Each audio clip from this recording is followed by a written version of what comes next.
Hello friends, welcome back KPS store channel நண்பர்களே. இன்றைக்கி நம்ம சேனலில் என்ன பார்க்க போகிறோன்னா, ஒரு முக்கியமான ஜோதிட தாள்களையும் ஒரு இன்ட்ரெஸ்டான ஆன்மீக பரிகாரத்தையும் பார்க்க போகிறோம். பார்க்குறதுக்கு முன்னாடி எதை பற்றி இது பார்க்க போகிறோம் அப்படிங்கிறத இன்ட்ரோவில் ஷேர் பண்ணுறேன். எதை பற்றி இது பார்க்க போகிறோங்கிறத வாங்க பார்க்கலாம். 2026 சூப்பராக 4வது மாதம் நடந்துட்டுருக்கு. 4வது மாதத்தில் சமீபத்தில் தான் ஏப்ரல் 14ஆம் தேதி தமிழ் புத்தாண்டு பிறந்தது. அதோடு ஏப்ரல் மாதம் கரெக்டாக சித்திரை மாதத்துடைய அமாவாசையும் வந்திருந்தது. இதை தொடர்ந்து அடுத்த ஒரு சிறப்பான நாள் வர இருக்கு. அது என்னைக்குன்னு பார்த்தீங்கன்னா ஏப்ரலுடைய 20. இதனால் ஏப்ரல் 21 சூத காலமானது அதிகமாகுது. என்னடா ஏப்ரல் 20 அப்படின்னு கேட்குறீங்களா? அக்ஷய திருதி தாங்க வருது. இந்த திருதி ஒரு சக்தி வாய்ந்த திருதி. இந்த திருதி அன்னைக்கு என்ன செய்தாலும் அது பல மடங்கு பெருகும் என்பது நியதி. இந்த திதியில் உங்கள் ராசிகளுக்கு கிரகங்களால் என்ன பலன் கிடைக்குதோ அந்த பலன்கள் தான் இப்போ உங்களுக்கு சொல்ல போகிறேன். ஸோ பலன்களை யாருக்கு பார்க்க போகிறோன்னா, கடக ராசிக்காரங்களுக்கு பார்க்க போகிறோம். ஸோ கடக ராசியில் பிறந்த நேயர்கள் இந்த ஒரு வீடியோவை ஸ்கிப் பண்ணாமல் பாருங்கள். உங்கள் ராசிக்கு என்ன மாதிரியான பலன்கள் கிடைக்கும் அப்படிங்கிறத தெரிஞ்சு அந்த பலன்களுக்கேற்ப நடந்து பலன் பெறுங்க. இந்த அக்ஷய திருதியில் உங்களுக்கு கிரகங்களால் அதிர்ஷ்டம் செய்கிற மாதிரி பலன்கள் இனி கிடைக்குமா, இல்லை ஆபத்து வர மாதிரி பலன்களா அப்படிங்கிறத உங்களுக்கு சொல்ல போகிறேன். ஸோ அதிர்ஷ்டமாக ஆபத்தாக என்ன பலன் அப்படிங்கிறத தெரிஞ்சு அதற்கேற்ப நடந்து பயன் பெறுங்க. அதோடு அக்ஷய திருதி அன்னைக்கு தங்கம் வாங்கினா அது சேருங்கிறது ஒரு சொல் இருக்குது. இந்த நாளில் இப்போ இருக்கக்கூடிய சூழ்நிலையில் தங்கம் வாங்க முடியாமல் நிறைய பேர் இருப்பீங்க. அப்படி தங்கம் வாங்க முடியாமல் தவிக்கக்கூடிய கடக ராசிக்காரங்க, நீங்கள் தங்கத்துக்கு நிற்கிறால் இந்த அக்ஷய திருதி அன்னைக்கு என்ன வாங்கலாம் அப்படிங்கிற ஆன்மீக சார்ந்த விஷயத்தையும் சொல்ல போகிறேன். ஸோ எல்லாத்தையுமே இந்த வீடியோவில் கடக ராசிக்காரங்க தெரிஞ்சு பயன்பெறுங்க. ஸோ இந்த வீடியோவை கடக ராசிக்காரங்க நீங்கள் ஃபுல்லாக பார்த்தாவே உங்களுக்கான பலன்கள் எல்லாமே நீங்கள் தெரிஞ்சு கொள்ளலாம். சரி, வீடியோவை ஃபுல்லாக பாருங்கள். கடகராசி என்பர்களே, இருமனம் கொண்டவர்கள் நீங்கள். முடிவெடுப்பதற்குள் போதும் போதும் என்று ஆகிவிடும். ஆக்சுவலி இந்த மாதிரி குணம் இருக்கிறது ரொம்ப ரொம்ப ஆபத்து. ஸோ இரு மனதோடு எந்த ஒரு செயல் செய்தாலும் அது உங்களுக்கு நஷ்டத்தை தான் ஏற்படுத்தும். ஒரு பக்கம் அது நீங்கள் யோசிக்கலாம் லாபன்ட்டு, இன்னொரு பக்கம் அது கண்டிப்பாக ஏதாவது ஒரு கஷ்டத்தை கொடுக்கும். ஒன்று முடிவு பண்ணிட்டீங்கன்னா அதை கண்டிப்பாக ஃபோக்கஸாக பண்ணுங்கள். ஒன்று முடிவு பண்ணி அதை ஃபோக்கஸாக பண்ணும் போது தான் அதில் நல்லது கெட்டதை நீங்கள் தெரிஞ்சு பயன்பெற முடியும். ஸோ நல்லது கெட்டது தெரிஞ்சு பயன்பெற கண்டிப்பாக பார்த்தீங்கன்னு வச்சுக்கோங்களேன், நீங்கள் ஒரு முடிவு தெளிவாக எடுக்கிறது ரொம்ப அவசியம். ஸோ இருமனம் கொண்டவர்களாக நீங்கள் இருக்காமல் ஒரு மனம் கொண்டு செயல்படுங்க. அதுதான் உங்களுக்கு மெயினாக சொல்லப்படுது. இப்போ உதாரணத்துக்கு 1 கிராம் தங்கம் வாங்கணும்னு நினைக்கிறீங்களா? வாங்கிருங்க. அதுக்கப்புறம் விளைவு என்னங்கிறத பின்னாடி பார்க்கலாம். மற்றவங்களுக்கு கூட அந்த முடிவு எடுக்கிறதுல தடுமாற்றம் இருக்கலாம். நீங்கள் எப்பயுமே இருப்பீங்க. அதனால தான் உங்களை மாற்றிக்குங்கிறத இந்த இடத்துல சொல்ல வர. உங்களுக்கு சிறப்பு பலன்களாக இந்த பலன்கள்லாம் கிடைக்கும் என்பது குறிப்பிடப்பட்டிருக்கு. ஃபஸ்ட்டு உத்தியோகத்தில் இருக்கிறவங்களுக்கு சொல்லப்பட்டிருக்கு. உத்தியோகத்தில் இருக்கக்கூடிய கடக ராசிக்காரங்க இந்த டைம் சக ஊழியர்களால் சிலர் உங்களை பற்றி விமர்சித்தாலும் உங்கள் உயர் அதிகாரிகளுடைய பேரன்பையும் மதிப்பையும் பெறுவீங்க. கூட வேலை செய்கிறவங்க என்ன விமர்சித்தா என்ன, உங்கள் உயர் அதிகாரிகள் உங்களுக்கு சப்போர்ட் பண்ணுறாங்களா அதை பாருங்கள்.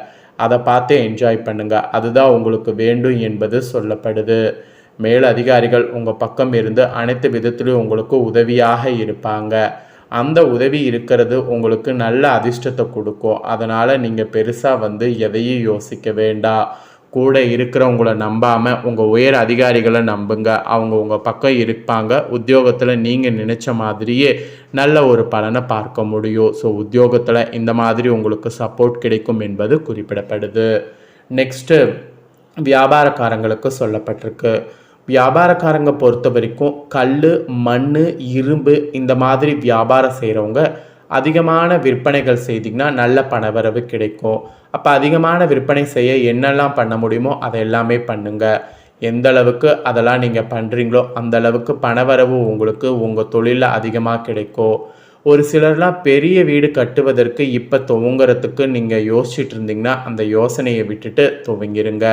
வியாபாரக்காரங்க இப்போ பெரிய வீடு கட்ட துவங்குனீங்கன்னா அதிர்ஷ்டம் உங்கள் பக்கம் இருக்கிறதுனால கண்டிப்பாக கட்ட முடியும். கடன் வாங்க வேண்டிய சூழ்நிலை வராது. ஸோ வியாபாரக்காரங்களுக்கு இந்த மாதிரியான அதிர்ஷ்டம் கிடைக்கும் என்பது குறிப்பிடப்படுது. வியாபாரக்காரங்களுக்கும் அதிர்ஷ்டம், உத்தியோகத்தில் இருக்கிறவங்களுக்கும் அதிர்ஷ்டம். நடுவில் கொஞ்சம் ப்ராப்ளம் வரதை நீங்கள் கண்டுக்காமல் அமைதியாக இருந்தாவே நீங்கள் நிச்சயமாக பார்த்தீங்கன்னு வச்சுக்கோங்களேன், வெற்றி பெறுவது யாராலையும் வந்து தடுக்க முடியாது. அப்புறம் குடும்பத்தை நிர்வகிக்கக்கூடிய தலைவன் தலைவிகளுக்கு சொல்லப்பட்டிருக்கு. குடும்பத்தை நிர்வகிக்கக்கூடிய கடகராசிக்காரங்க தலைவன் தலைவிகள் யாராக இருந்தாலும் கணவருடைய அன்பை பரிபூர்ணமாக பெற்று மன மகிழ்வு பார்த்தீங்கன்னு வச்சுக்கோங்களேன் அடைய முடியும். அதோடு வீட்டின கலைப்பொருட்கள் கொண்டு அலங்கரிக்கலாம். கலைப்பொருட்கள் வாங்கிறதுக்கு இப்போ வந்து அதிர்ஷ்டம் இருக்கிறதுனால தாராளமாக அதற்கான முயற்சியில் இறங்கலாம். குழந்தைகளுடைய நலனில் கூட அக்கறை காட்டணும். அவங்களுடைய நலனில் அக்கறை காட்டி அவங்களுடைய மகிழ்ச்சியில் பங்கு கொள்ளணும். அதுதான் உங்களுக்கு மெயினாக இருக்கணும். அப்படி இருந்தால் தான் அது உங்களுக்கும் குழந்தைக்கும் ஒரு பாண்டிங்கை வந்து ஸ்ட்ராங்காகும். குடும்பத்தை நிர்வகிக்கக்கூடிய தலைவன் தலைவிகள் இப்படி தான் செயல்படணும் என்பது குறிப்பிடப்படுது.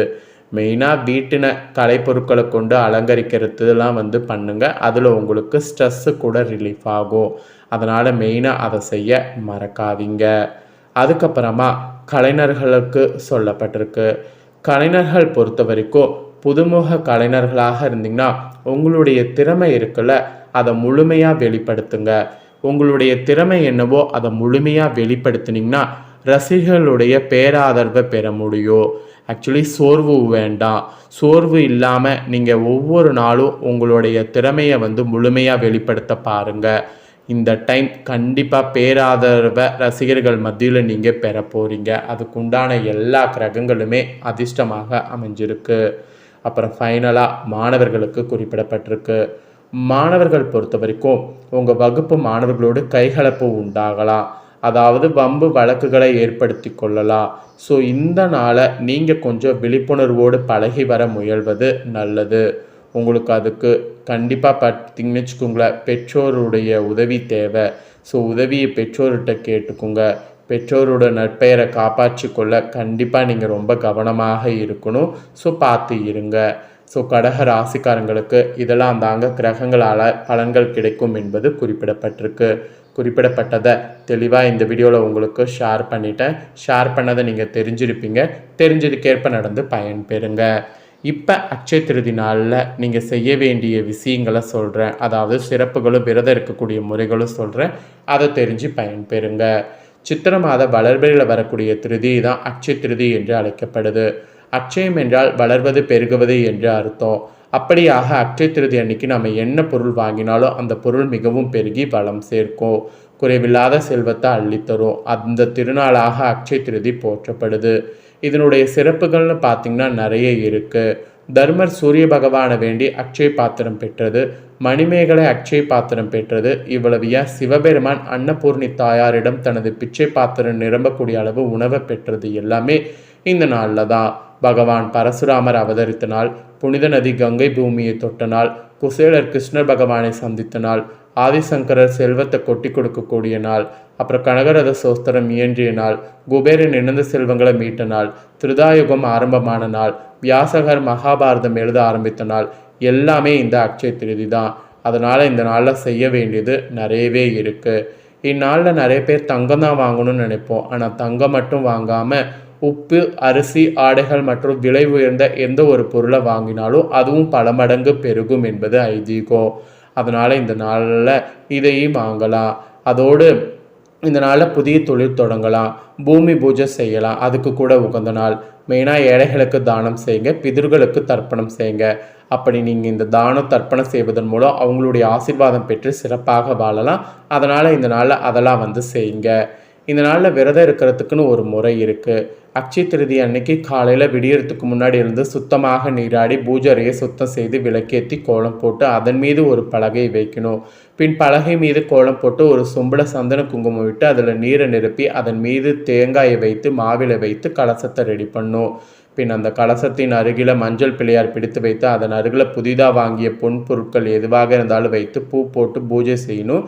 பிறகு கற்பூர தீபாராதனை காட்டி வணங்கணும். இதுவே வளமான செல்வத்தை பெருக்கும். இந்த நாளில் ஏழைகளுக்கு அன்னதானம் செய்யணும். உணவு, வஸ்திரம் போன்றவற்றை தானமாக கொடுக்கணும். பசுவுக்கும் கீரை வகைகளை தானம் செய்யணும். இந்த நாளில் அன்னதானம் செய்வது மிகப்பெரிய புண்ணியமாக கருதப்படுது. ஸோ அட்சய திருதி அன்னைக்கு செய்ய வேண்டியது இதெல்லாம் தாங்க. ஸோ அட்சய திருதி அன்னைக்கு செய்ய வேண்டியது என்னங்கிறதையும் உங்களுக்கு ஷேர் பண்ணது உங்களுக்கு ரொம்ப யூஸ்ஃபுல்லாக இருக்குன்னு சொல்லி நான் நம்புகிறேன்.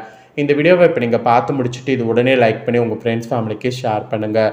உங்கள் ஃப்ரெண்ட்ஸ் ஃபேமிலியில் இருக்கிறவங்களும் வீடியோ பார்க்கட்டும். அவங்களும் கடகராசிக்காரங்களாக இருந்தாங்கன்னா இதை தெரிஞ்சு இதற்கேற்ப நடந்து பலன் பெறட்டும். இதே போல் புதிய தோள்களை தெரிந்து கொள்ள சேனலை சப்ஸ்கிரைப் பண்ணுங்கள், கூட பெல் பண்ண ப்ரெஸ் பண்ணுங்கள். அப்போ தான் நான் போகிற மற்ற அப்டேட்டான வீடியோ உடனுக்குடனே தெரிஞ்சு பயன்பெற முடியும். ஸோ மறக்காமல் பண்ணுங்கள். நெக்ஸ்ட் இதே போல் சுவாரஸ்யமாக வேறொரு வீடியோவில் உங்களை சந்திக்கிறேன். நன்றி, வணக்கம்.